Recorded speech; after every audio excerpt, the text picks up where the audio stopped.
Hello everyone and welcome back to another video. My name of course is Resonant, and as you know, I base this channel around historical games, and more specifically, medieval type genre. Many games are on the horizon such as Mount and Blade Bannerlord, Kingdom Come Deliverance, and more up-to-date releases of the Black Death and of Kings and Men. But there's been one game that has caught my eye.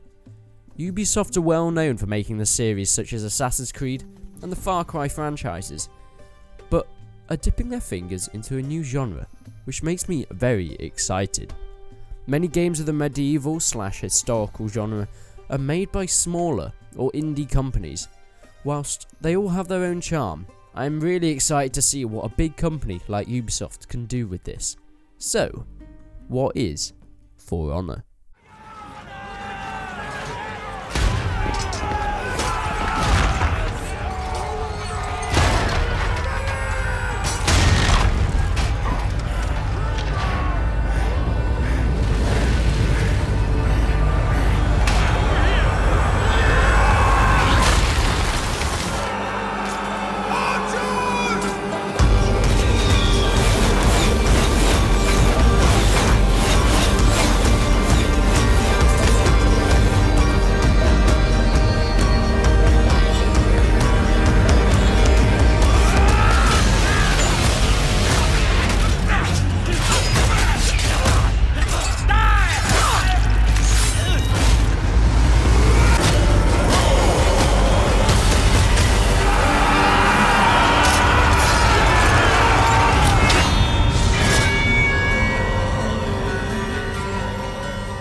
Announced back at E3 in 2015, For Honor is a hack and slash game based around 3 different roles and 3 different historical figures: medieval knights, samurai, and Vikings.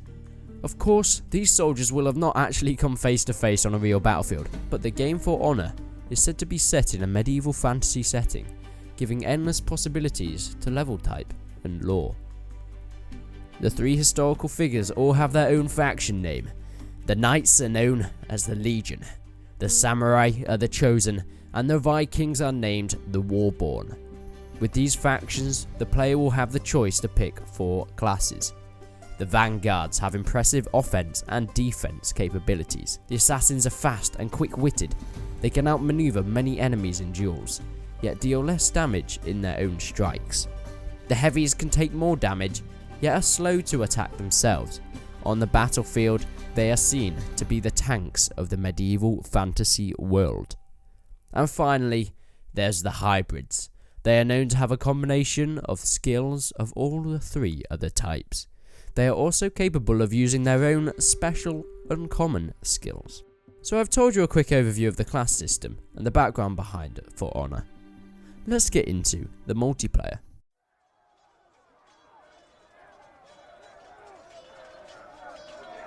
The multiplayer gameplay will be fully customizable, changing the gender of your character to the armor you wear and the weapons you use. The 4 multiplayer game modes are as follows. Dominion. This is a 4v4 mode where the player must capture and hold multiple zones in the battlefield. If you occupy these zones, your team will gain points. After a certain amount of points are earned, the opposing team must be eliminated before the round is won. Brawl. This is an all-out slaughter. It is a 2 versus 2 game mode, but the only objective is to be violent, brutal, and full-on bloodthirsty, where the last team standing wins.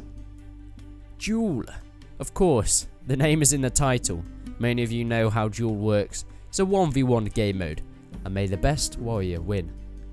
Skirmish. Skirmish can be seen as almost a team deathmatch game. It is a 4v4 mode, and your objective is to hunt down and kill as many enemies as possible. In doing so, you will earn your team points. Of course, the team with the greater amount of points at the end of the time limit will be the victorious. And finally, there is Elimination. Much like Skirmish, this is a 4 versus 4 game mode, yet only 1 life is given to the players. Once you die, you die. The last team standing will be crowned the winner, and the losers will be lying in the dust. I think multiplayer is probably going to be one of the main modes that I'm going to play in this. Playing as the samurai in your Japanese style armor, with your katana slashing and swiping, doing spin cuts and throwing your ninja star. And of course the medieval knight, with your full plate armor. Going into battle, you are the true tank of the fantasy kingdom, knocking people to the side, getting out your long sword and slashing people down with no worry. And of course I think the Viking is a very interesting class that's being added in, because they're very different to the other two. The other two are full plate armor. The Japanese samurai, of course, they are known for being quick, fast-witted, but the samurai has heavy armor. They had pretty strong armor in their time, and also, of course, the medieval knights had full steel plate armor, from what we can see in the trailers and stuff. But the Vikings are a bit different. They don't have this full heavy armor. Yeah, they still have maybe some heavy helmets, and of course they have a bit of armor here and there, but the main weapon is the shield and the axe. The shield is a really good defense for oncoming missiles, and of course blocking the strikes from the broadswords, the bastard swords, and the katanas and naginata from the samurai and medieval knights. It's going to be a really good variety of troops you can choose there. Do you want to have heavy plate armor and two-handed swords? Do you want to be quick and nimble on your feet? Or do you want to have a big sturdy Huskarl shield and a long axe where you can chop through your enemy at a brief notice? Something they're also adding into the multiplayer are minions.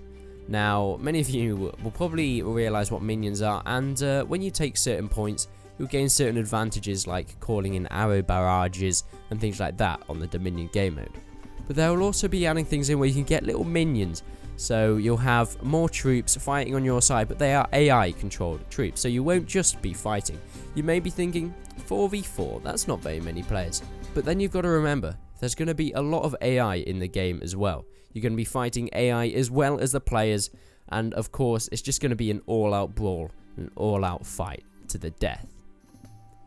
But not only will For Honor have a full in-depth multiplayer, but it will also be confirmed that there will be a full single-player story-driven campaign, and this excites me a lot. Just imagine the possibilities they could come up with these three historical figures. Interactions between factions and implementing in the story could turn out for some really epic battles and moments within the campaign itself. Just imagine the tension between the samurai and the medieval knights, being at war for centuries. I don't know, we don't know too much about the single player at this moment in time, but for me, I think adding it in is a really good choice. With games such as Far Cry and Assassin's Creed being very single player driven. Now of course they do have multiplayer elements, but that is not the preferred way to play those games. And then there's games like Rainbow Six Siege, which are solely multiplayer, and a lot of the Ubisoft fanbase have actually complained that they need more than just one or the other. I think adding in both an in-depth single player and multiplayer is a really good thing to do. Of course, they have to be able to get it right, but if they do, I think it will add a breath of fresh air into the Ubisoft Publishing's games. What are you most looking forward to in this game? What soldiers are you most likely going to fight as? Leave your responses in the comments. Thank you for watching this video. Remember to like it if you enjoyed it, you know what to do if you didn't, but make sure you subscribe to my channel for more upcoming updates on For Honor and for other forthcoming games of this genre such as Mount and Blade Bannerlord and Kingdom Come Deliverance. I'm very excited to see what the next couple of years has in store for us, but until then, I will see you in the next one.